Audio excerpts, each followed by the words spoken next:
Hello everyone, स्वागत है आप सभी का जेन्युइन क्लासेस में। सभी साथियों को नमस्कार।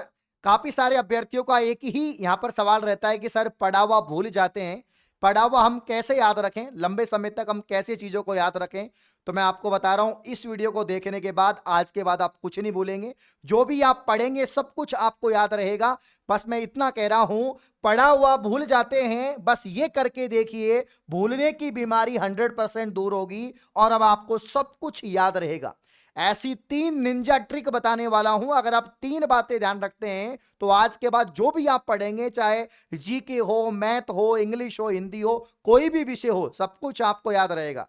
ठीक है, तो पहली बात क्या है साथियों? पहली बात आपकी इस प्रकार है। मान लीजिए आपने कोई किताब का पहला पेज का एक पैराग्राफ पढ़ा। वो पैराग्राफ आपने पढ़ा जैसे कि हवा महल का निर्माण 1799 ईस्वी महाराजा सवाई प्रताप सिंह के द्वारा किया। हवा महल 5 मंजिला है, इसका वास्तुकार लालचंद उस्ता था। इतना पढ़ लिया। इसके आगे फिर आप पढ़ने लगे कि हवा महल जो है जयपुर में स्थित है, भगवान कृष्ण के मुकुट के आकार का बना हुआ है, 953 इसमें झरोके हैं, इतनी खिड़कियां हैं। ये सब कुछ आप यहां पर पढ़ रहे हैं।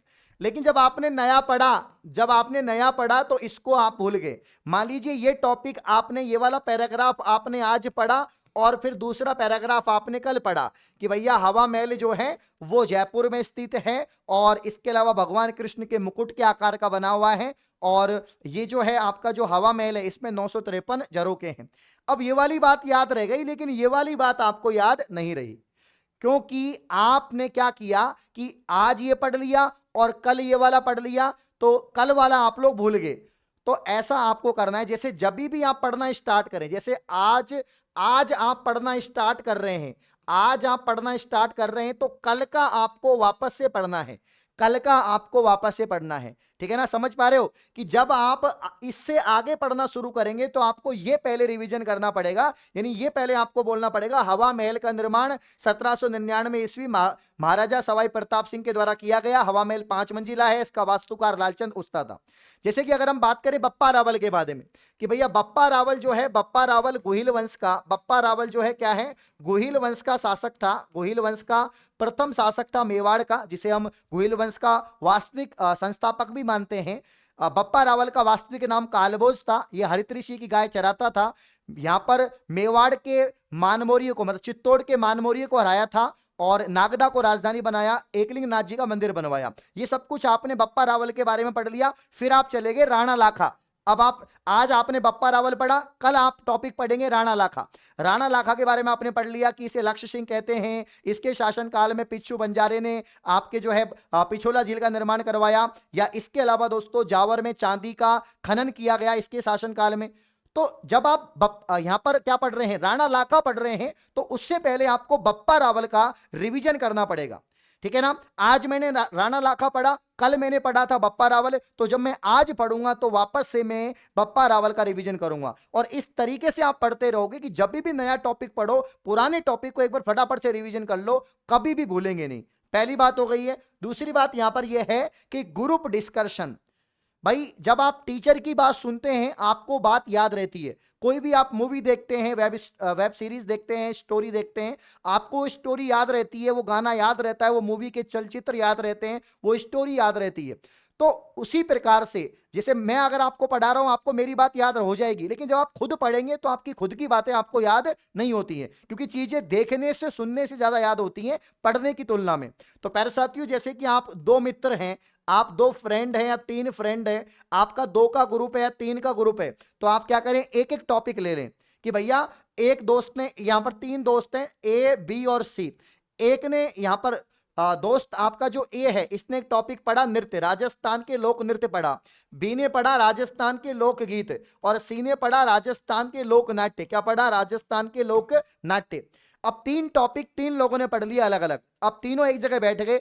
अब जैसे मान लीजिए कोई ए वाला व्यक्ति है या ए वाला आपका दोस्त है, वो यहां पर नृत्य के बारे में आपको बता देगा कि घूमर ये है, गवरी ये है, आप मतलब घूमर हो गया आपका, गैर हो गया, नेजा हो गया, कालबेलिया हो गया, सब कुछ बता देगा। तो आपने आप इन दोनों को, बी और सी को ए ने नृत्य सुना दिया, उसके बाद में ए और सी को गीत सुना दिए बी वाले ने, और फिर सी ने ए बी को यहां पर लोक नाट्य सुना दिए। तो आपस में 3 टॉपिक आपने सुन लिए, 3 टॉपिक आपके क्लियर हो जाएंगे। तो सुनने से देखने से चीजें ज्यादा याद होती हैं इस तुलना में कि भाई आप खुद पढ़ रहे हैं। तो ज्यादा से ज्यादा आप क्या करें, ज्यादा मित्र मत बनाओ, 2-3 होने चाहिए ग्रुप में अच्छे, जो आप टॉपिक बांट लीजिए, उस तरह से पढ़ोगे। क्योंकि ये मैंने खुद ने मतलब कि इसको जो है एक्सपीरियंस किया है, बहुत सारे लोगों को देखा है। मतलब कि 3 दोस्त थे, तीनों ने एक पेज में लिखा था कि हम असिस्टेंट प्रोफेसर बनेंगे, आज वो असिस्टेंट प्रोफेसर हैं। तीनों ने टॉपिक वाइज एक एक टॉपिक बांट लिए, ग्रुप डिस्कशन किया और वो चीजें क्लियर हो जाती हैं।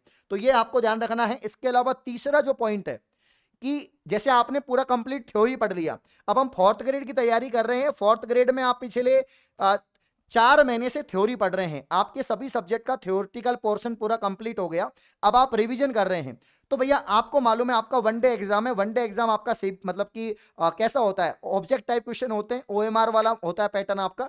तो आपको जब ऑब्जेक्ट टाइप क्वेश्चन यहां पर एग्जाम में करने, तो उसी की आपको प्रैक्टिस करनी है। तो आप क्या करेंगे, थ्योरी आपने पढ़ ली, कहानी आपको पता है, स्टोरी आपको पता है, अब उसमें से क्वेश्चंस आपको प्रैक्टिस करने हैं। अब उसके लिए दोस्तों आप क्या करेंगे, देखो आपको थ्योरी कंप्लीटली याद नहीं रहती है जितने क्वेश्चंस आपको याद होते हैं। इसीलिए सबसे ज्यादा बच्चे यूट्यूब पर क्वेश्चंस पढ़ते हैं, प्रैक्टिस करते हैं। वो इसीलिए करते हैं, क्वेश्चंस याद रह जाते हैं और एग्जाम में भी क्वेश्चन नहीं आएंगे। तो अब आपको परेशान नहीं होना है, चाहे आपका सिलेबस पूरा हो गया है चाहे नहीं हो गया है। हो गया है तो बहुत अच्छी बात है, नहीं हुआ तो भी कोई दिक्कत नहीं है। अब आपको क्या करना है, जैसे कि 4th ग्रेड का एग्जाम में आपके लगभग यहाँ पर 55-60 दिन आपके बचे हैं। इन 55-60 दिन में आपको क्या करना है, तो यहां पर ज्यादा से ज्यादा आपको टेस्ट लगाने हैं, क्योंकि टेस्ट लगाने से आपका जो भी आपने थ्योरी पढ़ा है उसका प्रैक्टिस और रिवीजन हो जाएगा। ठीक है ना, जो भी आपने थ्योरी पढ़ा है उसका प्रैक्टिस रिवीजन परफेक्ट तरीके से हो जाएगा। तो यहां पर 11 फुल टेस्ट हैं जो एग्जाम पैटर्न पर आधारित है और सभी सब्जेक्ट के क्वेश्चंस की प्रैक्टिस यहां पर होगी। इसके अलावा 5000 टोटल क्वेश्चन है, 11 टेस्ट को मिला के टोटल 5000 क्वेश्चन है, जिसमें आपको subject wise topic wise question मिलेंगे, उनकी आप लोग प्रैक्टिस करेंगे। बाकी यूट्यूब पर अपनी क्लास होती है सुबह 9 बजे, शाम को 9 बजे। तो जितना ज्यादा क्वेश्चंस की प्रैक्टिस करेंगे, पीवाईक्यूज पढ़ेंगे, क्यों देखो प्रीवियस ईयर में क्या सवाल आए हैं उनके लेवल से अगर आप पढ़ेंगे तो एक भी सवाल आपका गलत नहीं होगा। तो यहां पर मात्र 99 रुपए, चॉकलेट से भी कम दोस्तों प्राइस की आपकी टेस्ट सीरीज है। और ये रामबाण टेस्ट सीरीज है, बहुत मेहनत से बनाई है। तो आज ही 11 फुल टेस्ट 5000 क्वेश्चन की टेस्ट सीरीज ज्वाइन कर सकते हैं जेन्युइन क्लासेज ऐप को डाउनलोड करके। इसके अलावा आपकी कोई भी सब्जेक्ट कमजोर है, जैसे कि सर अभी तो मैंने मैथ मेरी बाकी है, साइंस मेरी बाकी है, कंप्यूटर मेरा बाकी है, या इंग्लिश मेरी बाकी है, या हिंदी मेरी बाकी है, अगर ये सब्जेक्ट आपकी बाकी हैं तो आप complete course with test series ले लो। ये मात्र 399 का कोर्स है और इसके अंदर आपका जो भी बाकी है, जो भी सब्जेक्ट, जो भी टॉपिक बाकी है, उसके वीडियो लेक्चर आप देख सकते हैं। राजस्थान की टॉप फैकल्टी में इस बैच ने इस बैच के अंदर पढ़ाया है, तो वहां से आपका कवर हो जाएगा। बस इतनी सी बातें करनी है आपको। तो ये 2-3 तरीका अपना लोगे तो कभी भूलोगे नहीं। ग्रुप डिस्कशन कर लो आपस में, दोस्तों से एक एक टॉपिक दे दो और तैयार करके आपस में पूछ लो उनको और सुना दो, आपस में याद हो जाएगा। ठीक है, या जब भी पढ़ना शुरू करो तो आप पुराना एक बार पढ़ लो, उससे आपको याद हो जाएगा। तो ये बातें ध्यान रखो। कैसी लगी वीडियो जरूर बताएं। धन्यवाद।